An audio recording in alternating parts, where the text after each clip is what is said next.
उठाते क्यों नहीं सरकार को आदेश करते? मैं आपसे चंद्रशेखर जी एक और सवाल पूछती हूँ, आपको ये सरकार का सुझाव थोड़ा ही था। सामान्य वर्ग का छात्र सड़कों पर आकर विरोध क्यों कर रहा है?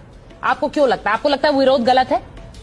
नहीं, ये छात्र नहीं है, ये छात्र ही नहीं। सामान्य वर्ग का छात्र तो अपने भविष्य का ध्यान रखते हुए कॉलेजों में पढ़ रहा है। सुनिए ना, ठीक, सामान्य वर्ग का छात्र तो मैं पिछले मेरे 10-12 साल का एक्सपीरियंस ये है, मीडिया का भी, सरकारों का भी, आंदोलन का भी, कि मैं ये बहुत जिम्मेदार से कह सकता हूं कि ये छात्र नहीं है। क्योंकि छात्र तो यूनिवर्सिटी में पढ़ रहा है, उसके बाद तो समय नहीं किसी भेदभाव करने का, वो तो अपने घर में पढ़ रहा है। जो छात्र है, ये तो राजनीतिक लोग हैं जो आंदोलन कर रहे हैं। तो एक मिनट, अब आपकी बात पे रोक रही हूँ। आपने कहा कि सामान्य वर्ग का छात्र तो पढ़ रहा है, उसके पास तो समय ही नहीं है भेदभाव करने का। तो अगर मैं आप ही की बात मानूं तो फिर जब भेदभाव सामान्य वर्ग का छात्र कर ही नहीं रहा है तो इस तरह की इक्विटी कमेटी की जरूरत क्या है?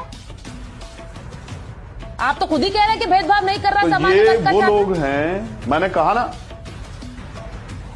अब आप सुन लो, सामान्य वर्ग का वो छात्र जो पढ़ना चाहता है वो पढ़ रहा है, और जो अपना जो विशेष अधिकार समझता है, जन से अधिकार समझता है कि हमें इन जातियों को नीचा